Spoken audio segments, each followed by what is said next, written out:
मंत्री निर्मला सीतारमण जी के द्वारा प्रस्तुत किया गया। इस बजट को लेकर एक तरफ लोग दिन भर न्यूज चैनलों पर बजट और उस पर होने वाले नेताओं आमजनों की प्रतिक्रिया देखते रहे। हर एक के मन में नई लालसा, नई उमंगें भरी हुई थी कि इस बार बजट में किस चीज का दाम गिरने वाला है, कौन सी वस्तु महंगी होने वाली है। लोग पहले से ही डरे सहमे थे कि पता नहीं बजट कैसा होगा, क्योंकि एक साल से कोरोना की दंश झेल रहे भारत के हर आम नागरिक को आर्थिक मार ऐसी पड़ी है कि वह इस संकट से उबर नहीं पाए हैं। ऐसे में बजट पर अनायास ही सबका ध्यान चला जाना आवश्यक है। सभी लोग अपने अपने आवश्यकता अनुसार बजट में अपने लाभ और हानि देख रहे हैं। एक तरफ इस प्रोजेक्ट को लेकर झारखंड के मुख्यमंत्री ने इस बजट को देश बेचने वाला बजट बताया है, तो दूसरी तरफ ममता बनर्जी ने इस बजट को चुनावी बिगुल से जोड़ दिया है। ऐसे आमतौर पर यही देखा जा सकता है कि सरकार जिसकी वजह से होती है उन्हीं के लोग बजट की तारीफ करते हैं और विपक्ष वाले उसमें से खामियां निकालने में कोई कसर नहीं छोड़ते। ऐसे में आवश्यकता होती है आम लोगों की राय जानने की। आज पी न्यूज के संवाददाता सच्चिदानंद मिश्रा ने आम जनों से इस बजट के बारे में प्रतिक्रिया लेकर एक रिपोर्ट तैयार की है। देखिए हमारी ये खास रिपोर्ट। बोकारो से सच्चिदानंद मिश्रा की रिपोर्ट। तो देखे, हम लोग भी देखे, हम लोग रोड पर भी निकले, लोगों की मदद किए, लेकिन आंसुओं का सैलाब था लोगों को जो रोड पे चलते देख रहे थे। तो इस बीच में स्वास्थ्य के मामले में जो इन्होंने किया है, कदम उठाया, इसके लिए बधाई के पात्र हैं केंद्र सरकार। इन्हें बहुत बहुत बधाई देते हैं। और भी जो उसके बाद उन्होंने जो रक्षा के लिए जो उन्हें दिया है, आपको जो बजट पेश किया है उस पर जो ज़्यादा पैसा लगाने की बात की है। क्या आप सभी सुनते होंगे कि चाइना कभी इधर से ज़मीन दखल कर रहा है, कभी हमला करने की कोशिश करता है। बहुत ही अच्छा बजट रहा है और सराहनीय रहा है। इसकी मैं बहुत ही आपको सरकार को इसके लिए बहुत बहुत धन्यवाद देते हैं। नरेंद्र मोदी जी सरकार को, वित्त मंत्री सभी को इसके लिए बहुत बहुत धन्यवाद देते हैं कि आम जनता की रक्षा के लिए और स्वास्थ्य पे उन्होंने इतना ध्यान दिया। सर, एक आध गो लाभ वाला बात बताइए ना कि इस बजट में ये लाभ निकला है।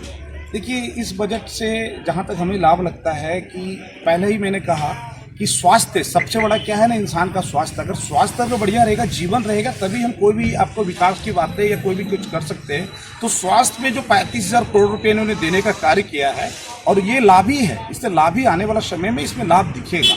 लेकिन अभी भी जैसे हमारे हेमंत सोरेन जी ने कहा है कि नहीं, ये आत्मनिर्भर भारत नहीं बल्कि ये आत्मा को बेचने वाली बात है, भारत को बेचने वाली बात है। सबसे बड़ा बजट दिया है उन्होंने वेस्ट बंगाल में। आज उसके बावजूद ममता बनर्जी कह रही कि नहीं, बजट में कुछ है ही नहीं, तो वो लोग तो शिकायत भी तो कर रहे हैं। देखिए, माननीय हेमंत सोरेन जी बहुत ही अच्छे व्यक्ति हैं। हम तो एक ही चीज़ जानते हैं कि देखिए, जिधर भी चुनाव होता है वो सरकार की योजना रहती है कि उधर ज़्यादा से ज़्यादा आपको पैसा दिया जाए कि वहाँ की जनता, या योजनाएं दिया जाए कि वहाँ की जनता हमारे तरफ मूवमेंट करे। ये राजनीति का एजेंडा है। और ये हर 5 साल, जैसे क्या होता है ना, जब शादी होता है तो लोग थोड़ा बढ़िया कपड़ा पहनते हैं, बढ़िया खाना खिलाते हैं, उसी प्रकार से ये है। तो विपक्ष में यहाँ पर जैसे भारतीय जनता पार्टी झारखंड में है, तो कोई भी हेमंत सोरेन जी का योजना होता है उसके विरोध होता है। उसी तरह है कि केंद्र में जो भी योजना पास होता है, हेमंत सोरेन हो या हेमंत सोरेन सर हो या ममता बनर्जी हो, ये जो भी विपक्ष की पार्टियां हैं उसका विरोध तो करेंगे ही। ठीक है, ये मतलब ये एक नियमावली सी बन गई है हमारे हिंदुस्तान में कि जिसकी सरकार है वो उनके समर्थन करेंगे और विपक्ष में वो विरोध करेंगे ही करेंगे। यही मानना है ना? बिल्कुल सर, बिल्कुल यही होता रहा है। हम कितना भी काम कर ले, हम अपना ही नहीं कह रहे, आप कितना भी काम कर लीजिए, लोग आपका विरोध करेंगे ही। और ये नियम है, इसमें कहीं से कोई दो मत। चलिए, पी न्यूज के लिए समय देने के लिए आपको बहुत बहुत धन्यवाद। हाँ सर, आपका नाम क्या होगा? नीरज कुमार। क्या करते हैं आप? बिजनेस करते हैं। किस चीज़ का? कंप्यूटर बिजनेस है। Computer business. कल जो बजट पारित हुआ है, इस बारे में आप क्या कहना चाहेंगे? इसमें निगेटिव कुछ नहीं है, ठीक है, इसलिए बजट अच्छा है। बजट अच्छा है, बिल्कुल ठीक है। मैंने कोरोना काल में इतना परेशानी के बावजूद भी सारा कुछ पॉजिटिव लेके चला गया है।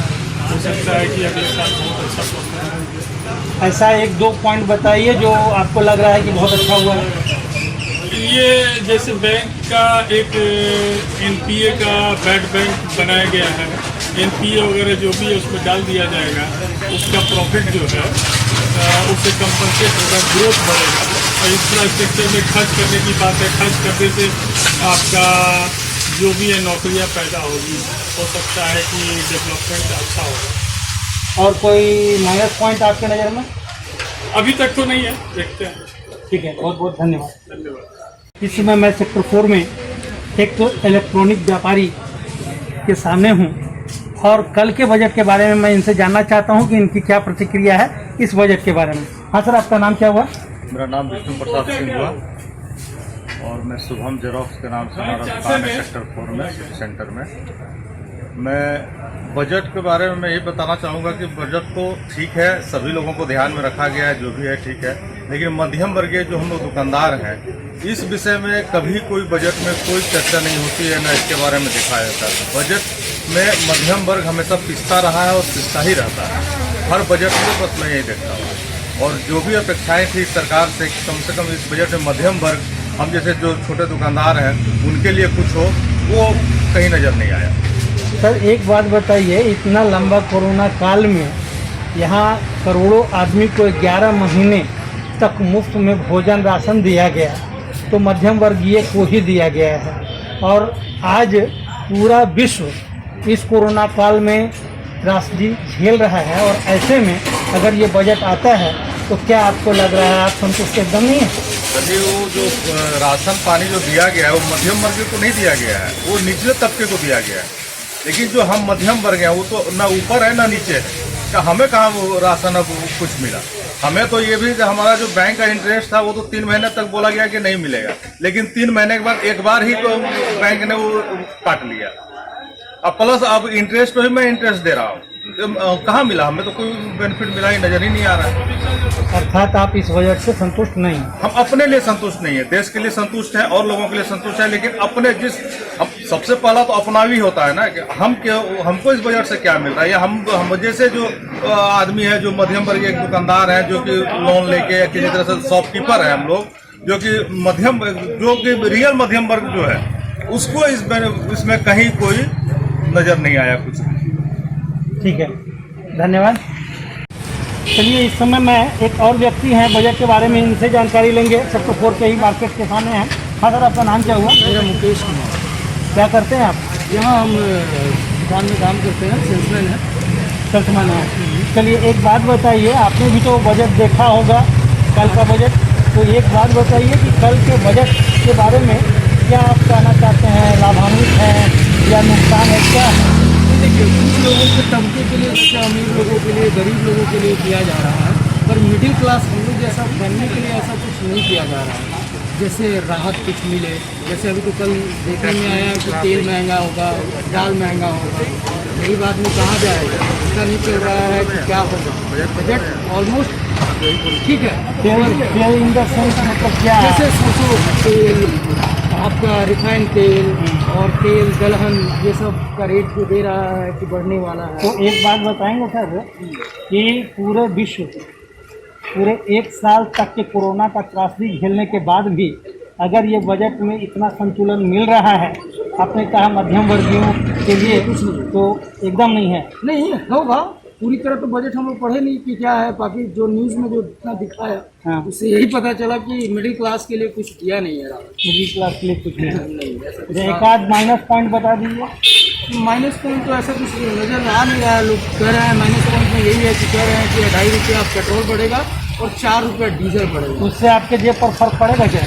कभी तो नेता कहते हैं कि आपको नहीं देना है, फिर नेता कहते हैं कि वैसे घुमा के आएगा। बरगलाने की बात छोड़ दिया जाए, आपको मैं बता दूं, अगर नहीं जानते थोड़ा सा स्पष्टीकरण मैं दे देता हूं। उसमें जो है आपके जेब पर 1 पैसा भी असर नहीं पड़ने जा रहा है। 2.5 रुपया डीजल पर बढ़ेगा और 4 रुपया पेट्रोल पर बढ़ेगा, लेकिन ये राज्य सरकार का जो केंद्र सरकार और राज्य सरकार के बीच जो कर लगते हैं ना, उसमें है, और राज्य सरकार के हिस्से से कटेगा और वही हिस्सा किसानों के हित में वो जाएगा, जो कि मतलब फसलों की खरीद बिक्री वगैरह में काम देगा। लेकिन आगे नहीं जाएगा, तो रेट उतना ही का उतना ही है। मान लीजिए जैसे कि अगर मान लीजिए पेट्रोल का या डीजल का रेट बढ़ेगा, तो सरकार ही देगी, तो माल ढुलाई या जो भी चीज़ें होगा तो ऑलरेडी आयात पर फिर प्रोडक्ट तो बढ़ ही जाएंगे। कैसे जब रेट ग्राहक इतना ही में ले रहे हैं फिर इस नाम पर बढ़ाने का कोई औचित्य तो नहीं बनता। बाकी और चीज़ें जैसे लोहा सस्ता किया गया है तो ये ठीक है। लेकिन वो तो देखिए मार्केट का समन्वय है। और बाकी बजट से आम पब्लिक जैसे हम आम नागरिक हैं, मेरे को उतना बहुत फर्क नज़र नहीं आया। क्योंकि इसलिए फ़र्क नज़र नहीं आया क्योंकि हर साल तो हम देख ही रहे हैं जो बजट का, उसमें ऐसा बहुत का बेनिफिट जैसे हमको नहीं मिल पाता। आपके बाल बच्चे हैं? हाँ बिल्कुल है, पढ़ते होंगे? बिल्कुल पढ़ते हैं। शिक्षा के बारे में क्या कहना है आपका? शिक्षा तो ठीक ही है, शिक्षा के बारे में क्या बोले, शिक्षा तो अभी ठीक ही चल रहा है। 100 सैनिक स्कूल खोलने वाला है, 150 डिप्लोमा इंजीनियरिंग कॉलेज खोलने वाला है। ये क्या आपके बच्चे इसमें लगा? बजट सत्र के इस रिपोर्टिंग में अगली कड़ी हमारे हैं, हमारे बीच ये अपना परिचय देंगे। हाँ सर, आपका नाम क्या हुआ? आप क्या करते हैं? स्वयंसेवी कार्य से जुड़े हुए हैं। ये जो कल बजट चला है हमारे वित्त मंत्री के द्वारा जो उन्होंने घोषणा की है, इस पर आप अपनी प्रतिक्रिया दें। भारत की सरकार को मैं शुभकामना देता हूँ। बहुत स्वच्छ और साफ सुथरा बजट है पेश किए हैं। इसके लिए मैंने मोदी सरकार और खास करके निर्मला सीतारमण जी को बहुत बहुत शुभकामना कि सारे के हित को ध्यान में रखते हुए उन्होंने बजट पेश किया। मैंने इस बजट में कोई खामी नजर आ रही है आपको? खामी क्या है, कुछ घटता है कुछ बढ़ता है। अभी कुछ कटौती किया गया है तो नेक्स्ट टाइम उसको आपूर्ति किया जाएगा। बहुत से नेता लोग तो शिकायत कर रहे हैं कि मध्यम वर्गीय के लिए कुछ दिया ही नहीं है और आज तक मध्यम वर्गीय को कभी मिला ही नहीं किसी भी सरकार में। नेता कौन है? नेता नेतृत्व करता, कौन नेतृत्व कर रहा है हमारा, ये बहुत बड़ी बात है। क्या नेता वो सही में नेता है या फिर उस पर नेता पर तो बहुत ज़्यादा बोलेंगे नहीं, पर वो अगर नेता होते तो उनको शायद एक एक शब्द मालूम होता है बजट क्या है और किस तरीके से है। वो सिर्फ चलते फिरते अपना विचार दे रहा है। एक और बात, बजट तो खैर चर्चा में है ही। इस समय सरकार कह रही है कि हम किसानों के हित में हैं, लेकिन किसान आंदोलन, इसके बारे में क्या कहेंगे आप? किसान आंदोलन तो आंदोलन होना चाहिए, अपने मन की बात बोलनी चाहिए। जैसे प्रधानमंत्री श्री नरेंद्र भाई ने स्पष्ट रूप से कहा कि आप आइए, मेरा दरवाजा खुला हुआ। लेकिन उनकी जो दशा है और दिशा बनाना नहीं चाहते और जो दशा में है उसको दुर्दशा में बदलना चाह रहे हैं। मतलब किसान लोग जब स्ट्राइक पर है तो वो क्यों दुर्दशा में बदलेंगे भाई? उनको तो स्वयं नहीं मालूम कि हमारा लक्ष्य क्या है। अगर मालूम होता, सबसे पहले तो किसान अपने अपने ग्रामीण क्षेत्रों में समूह बनाए, समूह बना करके फिर वो अपने आप को तौले कि हमारा कीमत क्या है। उनको तो खुद नहीं मालूम। उनको तो एक ऐसे व्यक्ति आते हैं जो व्यक्ति उनको शुभचिंतक नहीं है, शुभचिंतक होने का ड्रामा कर रहे हैं। एक अभी तो महापंचायत बैठा है यूपी में सर, मुजफ्फरनगर में, तभी तो ये और भी लोग उग्र हुए और आए।